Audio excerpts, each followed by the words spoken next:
Tardes, gracias por la Bienvenido. invitación. Ayúdanos a entender.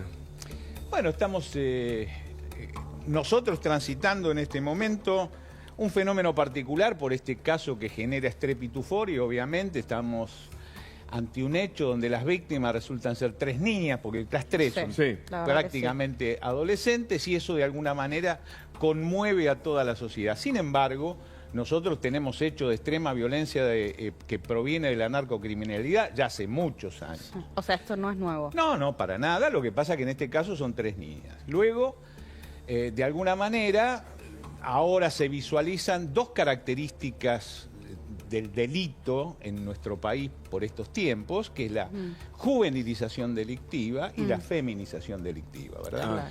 Fíjense que nos Ahora estamos... me interesa eso. ¿Qué significa? Bueno, fíjense que nos estamos asombrando por la edad que tienen aparentemente todos los miembros, porque a esta altura están imputados, pero evidentemente tienen una carga probatoria que va a ser indudablemente de cargo para los delitos que se les enrostran, o sea que es altamente probable que sean condenados por estos delitos, y veamos que tienen muy poca edad, tienen la misma edad que las víctimas. Claro, 20 años. Claro. Y 15 una de las víctimas Hecho que tampoco es nuevo para nosotros, porque lo de los soldaditos, lo de los punteros, muchas veces tenemos chiquitos, bastante menores de 16 años, que los convierte ya automáticamente en inimputables, que se dedican a la distribución, inclusive a hechos más grandes. Estando yo en el Ministerio de Seguridad ya de la provincia de Buenos Aires como asesor de gabinete hace muchos años, a precio de hoy cobraban por un homicidio en la zona sur del Gran Buenos Aires, los que se dedican a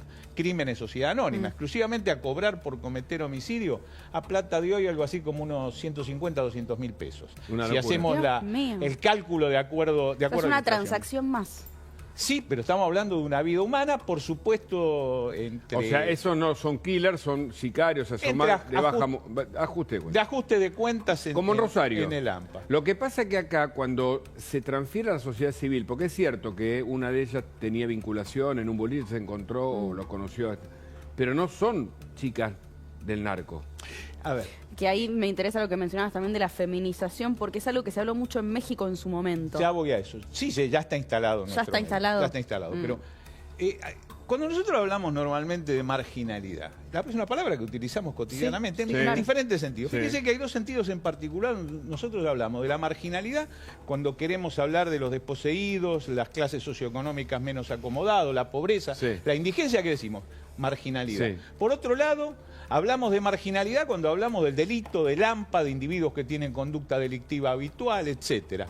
En este caso, esas 2 interpretaciones de la marginalidad se superponen una con otra. Por un lado, las chicas que trabajan como prostitutas, discúlpenme lo grosero del término, pero es una realidad, lo hacen por la necesidad a la que se encuentran de alguna manera compelidas por el estrato socioeconómico al que pertenecen, por pobreza, indigencia. Muchas cosas al mismo tiempo. Absolutamente, porque aquí yo no voy a entrar en el debate que me parece hasta bizantino sin ningún sentido, que cada uno tiene el derecho a hacer con su cuerpo lo que quiera, pero claro que sí, eso está más allá de cualquier observación. En general, igual son aprovechadas por alguien, ¿no? Porque hay que decirlo. Generalmente detrás de esas chicas alguien le indicó a dónde ir, cómo hacer y qué hacer. Bueno, ya es una pregunta que planteo, pero corre otra vez la necesidad de la marginalidad. Ya el hecho de que alguien se beneficie económicamente con el ejercicio de la prostitución, ya está. Es un delito grave. Ya trata que es un delito Bueno, grave. pero la marginalidad es el escenario necesario para que esto ocurra, para que el narco se desarrolle en la Argentina, como veíamos en la película o vemos en México actualmente, o en aquella época de Colombia de Pablo Escobar Gaviria, ¿no? Bueno, absolutamente, es el caldo de cultivo de alguna manera. Entonces, veamos que tenemos a 2 marginalidades donde estas chicas... A ver, yo el otro día hablaba con Gabriel Gyesi y me corrigió y tiene razón. Porque yo dije, desde el momento que fueron privadas de libertad, y Gyesi me dice, no fueron privadas de libertad. Es cierto, desde el momento que fueron captadas, que es en la zona de la Tablada, cuando mediante un ardid... Claro, las engañan. Claro, es un engaño donde les ofrecen $300, que a ella la seduce de alguna manera, son captadas. Luego todo el periplo que se ha reconstruido. El hecho, objetivamente, el hecho desde el punto de vista policial está esclarecido.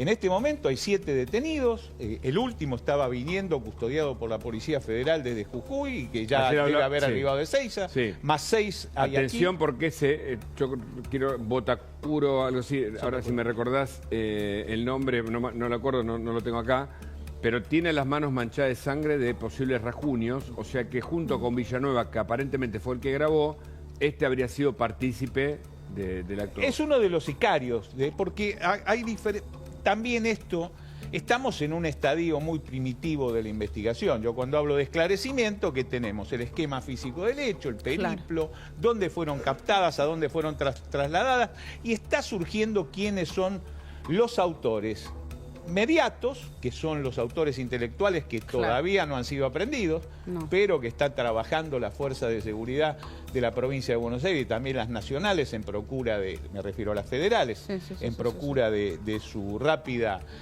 aprehensión. ¿Verdad? Que es lo que de alguna manera ha provocado Sotacuro, esto. perdón, Sotacuro. Tuvimos una muy rápida reacción de la hermana República de Bolivia, que inmediatamente produjo la extradición porque habían salido ilegalmente a Argentina, aunque pretendía ingresar legalmente a la hermana República de Bolivia. También ahí en Villazón los detuvieron. En la suposición de que estos individuos se hayan cruzado una frontera, que es posible, yo no digo que no, y se encuentren en Perú. Perú no va a tener ningún problema en extraditarlos a la República Argentina. Perú tiene suscrito el convenio de la OIPC, la Organización Internacional de la Policía Criminal Interpol. A su vez también es suscriptor del convenio de extradición de 1934. Así que no va a haber problema en ese sentido, porque mucha gente que yo he escuchado, inclusive alguien que opina en los medios, que dice, no, ahora está en Perú y está impune. No, esto para nada es así. Ahora nos metemos ahí porque quiero repasar, ¿no? Recordemos, Pequeño J, que es Tony Jansen Valverde Victoriano, de 20 años. Su lugarteniente, uno de ellos, se llama Matías Agustín Osorio. Y después hay otros detenidos, sobre todo Villanueva Silva, que se cree que fue el que grabó el video. Pero hay una muy buena nota de La Nación.com que escribió Fernán Zaguier, del candidato Kast, que es el candidato de Chile a presidente, donde reconoce que el mayor problema de Chile, como ahora en la Argentina también, es el crimen organizado. Y habla del problema migratorio. Y cuando ayer hablé con varios investigadores de Perú, me dijeron que buscan nuevas rutas, por eso quiero hablar con Mucio y abrir la mesa sobre esto, buscan nuevas rutas, que es vía Bolivia, Chile o Argentina, nuevas rutas para el narco y territorios fértiles, en donde la migración no se controla como corresponde, donde estos narcos obviamente tienen vía libre o han, han desarrollado su negocio. Héctor, buenas tardes. Bienvenido. Buenas tardes, gracias por la invitación. Héctor fue hombre de la fuerza de la provincia de Buenos Aires, además tenés maestrías, especializaciones en crimen organizado, ¿no? Sí, tal cual, en la Universidad de Bari. Pero sin perjuicio de esto, a ver, y esto lo digo, coincido con el doctor Raúl Torres, lo digo con todo respeto y toda humildad, es decir, las fronteras son muy porosas. ¿Por qué digo con todo respeto y humildad? Porque fui director de planeamiento de la Dirección Nacional de Migraciones. Cuenta nuestro país con 237 pasos habilitados, pero las fronteras son muy abiertas, son muy porosas, son muy permeables. Con lo cual, fíjense que este señor ingresó sin darse la anuencia y quiso salir por la Quiaca Villazón, es decir, lugar que conozco muy bien, como Aguas Blancas y demás, y ahí fue atrapada por las autoridades migratorias o la policía de Bolivia. Con respecto a esto, digo, con mucho humildad, lo que evidentemente falla es la prevención, porque la policía de la provincia de Buenos Aires, a la cual amo, y ambos somos integrantes de ella, somos hijos de Juan Bucetich, de alguna otra manera queremos decir esto, que la policía siempre tuvo muy buenos investigadores, siempre, excelente, pero la prevención es lo que está fallando, porque acá lo que hay que trabajar... Una pausa ahí, perdón, pues yo te he escuchado muchas veces, hemos tenido, y te agradecemos que siempre nos venís a ayudar a entender esto, en algunas ocasiones vos has planteado esto de que por algún motivo fue vaciado, ¿no? Fueron vaciados algunos sectores, ¿no? de la policía. ¿Esto que tiene que ver con la prevención, tiene que ver con eso que vos venís denunciando hace tanto tiempo? Es decir, la parte de investigación, de prevención, quienes deben justamente tal vez estar más formados en todo lo que tiene que ver con la investigación del narcotráfico y el crimen organizado, ¿está vaciado también? ¿Falta más conocimiento en esa materia? No, es decir, las medidas de seguridad no se pueden tomar después de las autopsias. Totalmente. Es decir, tienen que ser proactivas antes de, no es ex post, después Totalmente. de. Entonces, de alguna u otra manera, lo que nosotros decimos es que la prevención, no solo la prevención, porque las medidas de seguridad físicas, tecnológicas y las más importantes, las humanas, que son los pilares fundamentales de la seguridad pública, de alguna u otra manera tienen que estar formados. No solo en la escuela de cadetes, cuando tenemos, yo hice 2 años de cadete en la escuela Juan Bucetich, es decir, entonces de alguna u otra manera, no solo en esa capacitación, que era internado en mi época, sino en la formación. Claro. La formación era distinta justamente en las distintas experiencias. Es decir, hoy la madre de todo, como siempre, fue la comisaría, donde el oficial 4 o 5 años tiene que pasar ahí. Después podés ir a caballería, a infantería, a crimen organizado, pero primero tenés que formar y después formarte académicamente. Yo quiero...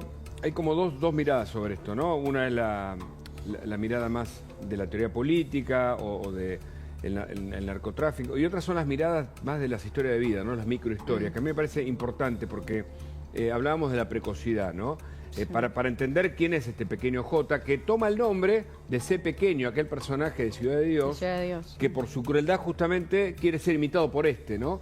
Y revela una nueva generación de personas que no solo no tienen empatía, sino que algunos dicen son psicópatas, porque claramente para ascender y para mandar mensajes cometen aberraciones que no veíamos en la Argentina tan habitualmente. Bueno, pero estas son conductas de imitación que no son propias de nuestro medio. Si bien hemos tenido, me ha tocado participar en investigaciones con hechos de extrema violencia, producto de la narcocriminalidad, y se ha estado mencionando por estos días el caso de la 1114, el caso de la Zabaleta, pero en la 31 nosotros tuvimos hace no muchos años 6 homicidios en el término de 48 horas, producto de un enfrentamiento entre bandas. Primero, pongámosle un límite a la cuestión.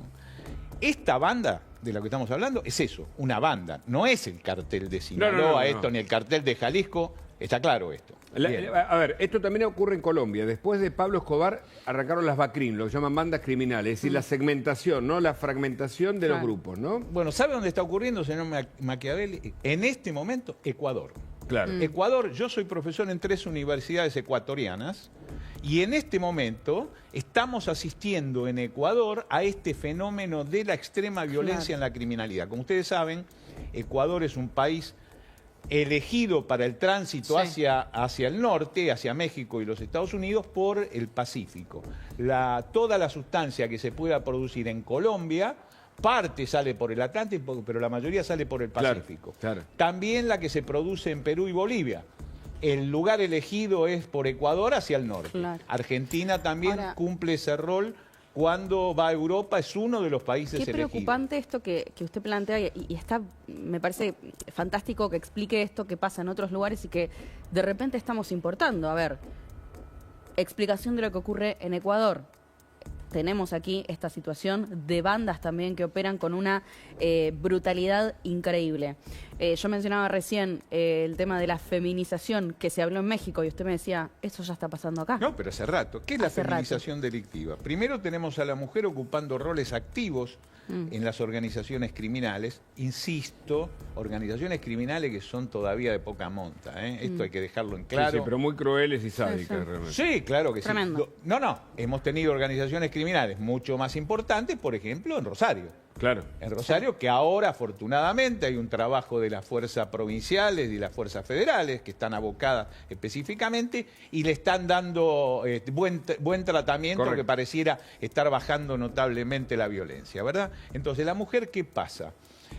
Los hombres o son detenidos o muchos mueren. Mueren en enfrentamientos con las fuerzas de seguridad, mueren en enfrentamientos entre bandas, etcétera, y ellas quieren continuar manejando las ganancias. Ocurrió con las bandas de Rosario. Basta ver la ficción, ¿no? La ficción es un reflejo de lo que pasa en la realidad. No, pero esto es realidad. Ha ocurrido en la Andrágueta italiana, está claro esto, en la Andrágueta calabresa, que las mujeres han pasado a ocupar. Hoy en día, con la moderna tecnología, con los modernos medios de investigación, todos sabemos que la prueba se puede lograr con mucha facilidad, ¿verdad? Claro. A la larga los terminan imputando y muchos delitos se les llegan a probar sin en otro de las aristas, este tema recontra complejo, está la narcocultura. Porque está claro, y no nos vamos a meter ahora con los artistas, en fin, porque esto es una cuestión para tratar en otro escenario, me parece, no ahora donde estamos hablando del caso muy puntual, pero hay como una exacerbación, incluso cuando hablas con jóvenes, te dicen que muchas chicas y muchos chicos también les gusta la idea de no salir con alguien que estudia o que o que, sino con alguien que roba, que anda, ¿no? Que, no sé, me lo pregunto también. Y bueno, está deteriorado el conjunto social, ¿no? Vos pensás que Rousseau hablaba de esto en el Emilio. Primero hay que formar al hombre, no por una cuestión de género, sino una cuestión al ser genérica, humano. para después formar al ciudadano. Claro. O sea, ¿qué puede una escuela? Hoy tenés una ley, la 26.206, la Ley Nacional de Educación, que es obligación terminar el secundario, a diferencia de mi época, que la 1420 era la primaria. Es decir, vos tenés que La de formar Roca, a esa... sí. claro, la de Roca, ¿no? De julio de 1884. Pero digo, que duró 103 años, la Argentina estaba muy bien. Después vinieron una serie de educaciones, la superior que está vigente, que vos si tenés séptimo grado y tenés más de 25 años y no tuviste el secundario completo, podés ingresar a la universidad. Claro. Con lo cual es un bastardeo a la educación. Claro. Pero lo podemos discutir en otro momento. Lo digo porque soy profesor universitario, también conozco y di 4 años política educativa en El Salvador. Pero sin perjuicio de esto, ¿qué puede una escuela? Si vos rompés la familia, rompés la jerarquía, rompés la ley natural, no la ley positiva del derecho, es decir, rompés todo eso, hay un deterioro cognitivo, un deterioro un terreno plural. fértil para que Claro. venga el crimen organizado, Claro. que promete autos, Coincido pleno, a la larga todo... oro, auto, música, pero como los narcos Todas de las Río teorías México. criminológicas Bueno, Brillos. atención porque terminan están... en el problema de la educación. Pero Ahí está. perdón, ¿por qué va un joven a buscar eso, no? Digo, esto nos lo ha contado Gustavo Carabajal en incontables ocasiones cuando hablaba, por ejemplo, del caso Rosario. Cuando el Estado se convierte en un narcoestado, él contaba, ¿no?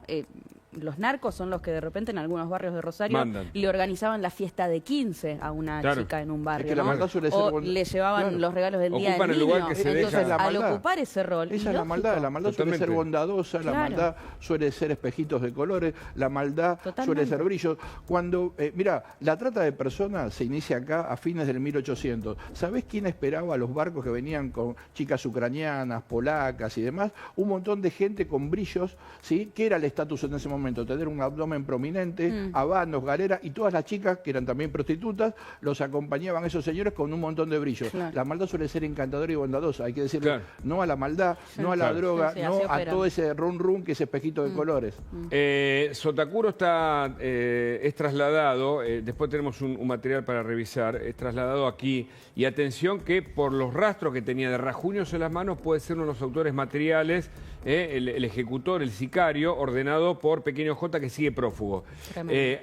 Ahí tenemos el traslado de Sotacuro, que fue detenido, muy buen trabajo ayer del Ministerio de Seguridad de Jujuy, a instancias de la ministra Patricia Bullrich, que le dijo, utilice la ley de extrañamiento. Hablaron con las autoridades de Bolivia, lo encontraron en Villazón y ahí lo trasladaron. Y el abogado Diez, que conoce muy bien la zona, me dice, ojo que esa DEC, ese lugar de donde fueron en Varela asesinada, está controlada por paraguayos y peruanos desde hace más de una década. Es decir que el lugar se llama Santa Rosa y es un lugar en donde claramente los narcos que atraviesan territorio y saben dónde pueden penetrar las instituciones, dónde pueden comprar el lugar, han actuado de ese modo y lo hemos visto. Este es el recorrido que me parece importante porque los especialistas pueden ayudarnos a entender, Agus, el recorrido que se hizo, ¿no? Ahí las engañan, las seducen, les tienden la trampa a las chicas. Aquel viernes, ya pasó más de una semana, se las vio por última vez. Fíjate todo lo que tuvieron que atravesar. Creo que son 4 distritos que atravesaron.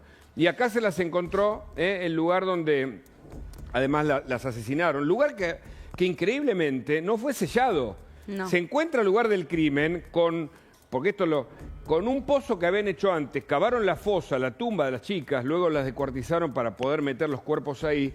Y no lo selló la policía. Y vino un fulano, que no sabemos quién es, y se llevó objeto del lugar. ¿Entendés, no? La desidia, yo no sé si complicidad. Es insólito. Insólito, realmente insólito. Pero bueno, este es el lugar. Pasaron por 4 distritos. Ahora fíjate, el lugar donde se activó el celular de uno de ellas la última vez, se siguió esa ruta y luego se encontró a las 2 personas en un hotel y a Villanueva y a otra persona, por supuesto, como cómplices del lugar, ¿no? Pero ahí vemos el recorrido que hicieron, ¿no? Con un auto, con patente cambiada, y con todos los delitos que estaban a punto de sucederse sin ningún tipo de control. Esto también habla de un Estado ausente absolutamente a nivel territorial, ¿no? Y algo hubo para plantear, que es importante lo que vos mencionabas, el momento en el que se activa el celular. Y esto se los quiero preguntar a nuestros invitados, porque parte de lo que se analiza es el grado de conocimiento, ¿no?, de esta banda narco. Es decir, si eran unos novatos o no. ¿Por qué una persona que va a cometer obviamente este tipo de delito, cuando está deshaciéndose de todas las pruebas, termina encendiendo el celular? Y lo uno a las declaraciones de una de las madres en las últimas horas, que dijo: con Pequeño J nos están vendiendo un perejil. Hay alguien mucho más por encima de él. ¿Qué creen de esto? Es una banda que efectivamente no tiene experiencia, son novatos. Eso no significa que sea una banda igual peligrosa, que haya alguien por encima, como plantea la madre. ¿Qué mirada tienen? Siempre el crimen organizado está segmentado. Lavado de dinero, secuestro de aeronaves, trata de personas, tráfico de personas, que son delitos distintos y figuras tipificadas distintamente. Pero detrás de todo están las TIC, el tráfico ilícito de drogas. Detrás de todo siempre está el tráfico ilícito de drogas, porque genera mucho dinero, compra voluntades, corrompe organizaciones gubernamentales democráticas. Vos fijate que en Orán tuve claro, fui a Aguas Blancas, ¿no? Claro, Aguas Blancas y Chalana. Fui a dar clases, a preparar. En virtud de esas embarcaciones con las que cruzan todo, ¿no? Esa es la Chalana, por eso tiene el río Bermejo. Bueno, de alguna otra manera, el juez federal anterior está detenido. Reynoso. El juez federal Reynoso. Que era ahora está en libertad ya. No, está bien, pero quedó detenido. Bueno, pero entonces justamente es una vergüenza, da vergüenza que primeros magistrados de la Nación, vicepresidentes, jueces, policías estén Está bien lo que señalás, hay un contexto. Entonces, que está muy complejo. Termina siendo el crimen organizado de cuello blanco o arriba las manos. Ahora, uno dice, cuando lees las notas, dicen el Ministerio de Seguridad bonaerense la culpa de las villas que están en la ciudad. En la ciudad dice no, pero atención, porque el delito, y acá tengo datos. Empieza en la provincia. En la provincia. Pero el otro entró por las fronteras porosas que son de la nación. O sea, se echan la culpa entre todos. Problema migratorio, problema territorial, problema de falta de prevención, de inteligencia criminal, y se tiran la pelota los unos a otros. Quiero ir justamente a Torre, porque hay un dato, ¿no? La tasa de homicidio en La Matanza es de 8.25 homicidios cada 100.000 habitantes. A nivel nacional es de 3.8. También hay algo que decir sobre esto, ¿no? Bueno, todo tiene que ver con una multiplicidad de factores, pero yo quería tener una reflexión, no como profesional de la ciencia forense, de la criminología y la criminalística, sino como ciudadano. Sí. ¿No estaría bueno que nuestros políticos en este momento, en vez de pelearse a ver quién es responsable de este triple crimen, estuvieran trabajando en política de Estado para la prevención del narcotráfico? Con todo respeto lo digo, ¿eh? Ya lo dije en un canal colega, dije exactamente lo mismo. No se puede politizar el crimen de tres jovencitas. Hay que perseguirlo como lo que es, un hecho criminal, y si vemos que el Estado no ha funcionado para prevenir, porque el logro en la seguridad pública es la prevención, como decía mi colega más temprano, ¿no es cierto? Lo que uno tiene que lograr es a prevenir el delito, no a reprimirlo. Nuestro país en general, la mayoría de su territorio es represivo, va detrás del delito, ¿verdad? Pero lo ideal en cualquier sociedad es que se prevenga el delito. Ahora, si nosotros queremos prevenir este tipo de hechos, ¿no estaría bueno que se trabajara en políticas de Estado en este sentido? Porque yo he visto discusiones, con todo respeto, insisto, lo digo, yo jamás hablo de política, por eso no me van a ver inclinado ni de uno ni de otro lado del enfrentamiento ese que llaman de la grieta. Por eso usted dice, hablo como ciudadano acá. Por eso estoy hablando como ciudadano, pero no tengo un sesgo político de ninguna clase. Por ejemplo, estamos discutiendo si es femicidio o no es femicidio. Es más, políticamente estamos discutiendo si es femicidio o no es femicidio. Es una discusión política ya. No, esto lo va a resolver la justicia. El fiscal, yo soy respetuoso de todos los profesionales que intervienen en el proceso. El fiscal está enrostrando la figura de que la muerte se produce en el marco de violencia de género. Bueno, va a ser investigado, que es el primer tramo del proceso penal, entre los agravantes del artículo 80, ensañamiento, alevosía, concurso de premeditado de dos o más personas, ha incluido la violencia de género. Se va a investigar y luego un tribunal con 3 jueces va a resolver si es o no. Y yo creo que tiene que terminar la discusión. Ahora, Raúl, está muy bien lo que usted dice. Si encuentra a Pequeño J, ¿qué más podemos saber? O sea, ¿cómo se puede, digo, no sé si utilizar, aprovechar o tener en cuenta este escenario tan dramático para ver si se hace algo, ¿no? Porque bueno, hoy lo que nos está sonando como una campana, como sociedad digo, ¿no? Lo que nos está sonando como una campana en el cerebro es que este tipo de violencia no parecía estar... Hemos tenido, insisto, multiplicidad de homicidios, en lo que me ha tocado participar a mí, así que estoy hablando con conocimiento de causa, ¿no es cierto?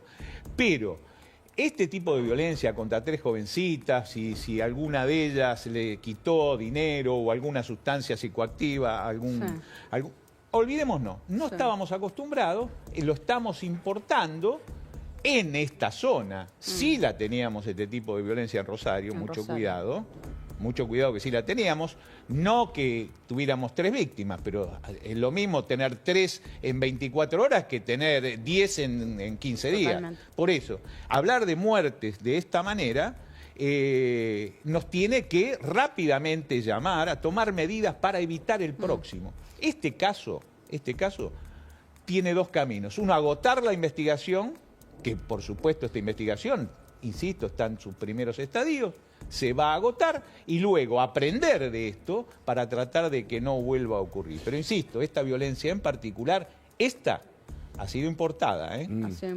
Bueno, este es un tema, ¿no? Arranca en la frontera con migraciones. Pero por supuesto, las fronteras son multiagencias. Migraciones debe controlar toda la documentación. Vos pensás que hay muchos países, en la época que me tocó trabajar a mí, en los 4 años del ingeniero Macri, cuando yo estaba en migraciones, ingresaron 1 millón de migrantes y se extraditaron, no yo, sino la justicia, aproximadamente 900.000. Es decir, vos pensás que hay en muchos lugares, no voy a decir de cuál, vienen con un blanquito, o sea, sin antecedentes penales, o sea, limpito como un bebé. Y después te encontrás... Entró hace 15 o 20 años, no se sabe bien, porque no tiene documentación argentina, pequeño J, pero claramente entró de manera ilegal, ¿no? Bueno, tuvimos una gran cantidad, mi colega lo sabe bien esto, tuvimos una gran cantidad de inmigración venezolana, que eran colombianos con documentación venezolana. Bueno, esto es lo que ha impactado en Perú. Cuando en Perú te preguntan cómo se exportó el narco, buscando nuevas rutas además, es porque el tren de Aragua con la diáspora venezolana impacta en Perú y salen los narcos. Por eso, Hugo, no quiero ofender a ningún connacional, hermano. Es decir, el malandra puede ser portugués, puede ser chileno, puede ser argentino.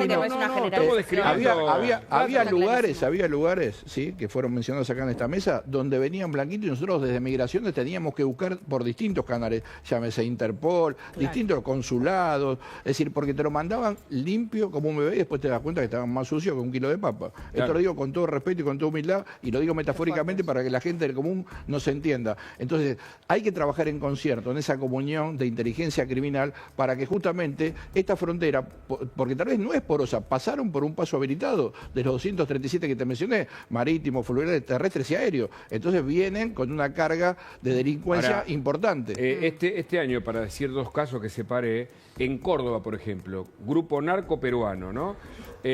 Una influencia que llegaba a la ciudad de Buenos Aires con conexiones en Lima, organizaciones que tenían cómplices locales, multiplicaron sus operaciones. ¿Sabe cómo se llamaba la banda? Rico Pollo.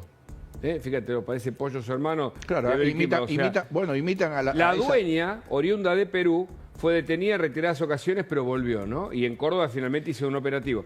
Otro grupo, Los Zorritos, con base en Paternal, muy cerca de acá. Luego se expandieron hacia Córdoba y hacia San Francisco, también de esa provincia. Su líder, Oscar Quispe Najarro, fue asesinado en Lima en el 2019, pero la banda continuó activa con otros jefes. Secuestros, ajuste de cuenta, todo tipo... Bueno, y así, ¿no? Bueno, la policía de la ciudad de Buenos Aires desbarató algunas bandas hace unos años, también con del mismo origen, y fueron extraditados a Perú, Los que de alguna manera se les pudo enrostrar alguna causa penal y el resto que estaban sospechados de la participación o involucrados por lo menos, fueron extraditados a Perú, O sea, porque yo escucho por estos días a mucha gente participar en los medios de comunicación. A veces cuando uno opina tiene que tener alguna suerte de información de lo que se hace y lo que no se hace, porque si no, nosotros cuando nos sentamos aquí frente a una cámara de televisión, tenemos una responsabilidad y es que millones de personas nos están viendo. Por supuesto. Y hay que estar informado muchas veces de lo que... Claro, siempre. Es un requisito. Siempre hay que estar informado. Yo me refiero al invitado. Ustedes son periodistas, ustedes profesionalmente están obligados a estar, pero si alguien viene a opinar en función de una profesión determinada, de una cuestión tiene que estar informado. Miren, yo les quiero contar, cuando nosotros investigamos un hecho criminal, hay un comportamiento muy de los narcos mexicanos que tiene un origen antropológico, porque muchos comportamientos criminales obedecen a orígenes antropológicos. Por supuesto. Ellos, por ejemplo, llevan conductas que tenían como en la cultura los mayas, los aztecas, los mexicas de alguna manera. Sí, los mexicas. Por ejemplo, la decapitación, el descuartizamiento, claro, era conductas habituales de los pueblos originarios de México. ¿Por qué se practica el descuartizamiento y la decapitación? Persigue aterrorizar al oponente, a la contraparte, aterrorizarlo. Entonces, hay tres tipos de descuartizamientos. El descuartizamiento ofensivo se hace para hacer sufrir a la víctima, se hace en vida, lo practican las organizaciones narcocriminales mexicanas. El defensivo es para ocultar el hecho, se descuartiza para desprenderse del cadáver, ocultarlo y procurar la impunidad. Ese que se ha practicado históricamente en la República Argentina, que hemos tenido muchos. El expresivo, que es mostrar la obra, también producto de la narcocriminalidad, exponer, que de lo que yo hablaba hace un rato. En este caso, se ha procurado el ocultamiento del hecho, porque yo escuché decir en algún medio, inclusive alguna calificación criminológica, algo desconocida. Aquí ellos sí. A mí cuando se me preguntó sobre este caso, si este caso estaba planificado, dije yo no lo sé. No sé si lo que estaba planificado es darle un escarmiento, entre comillas, a alguna de estas chicas o a las tres, y esto se pasó y concluyeron con los homicidios, o estaba planificado el homicidio. Hoy sabemos que fue planificado el homicidio.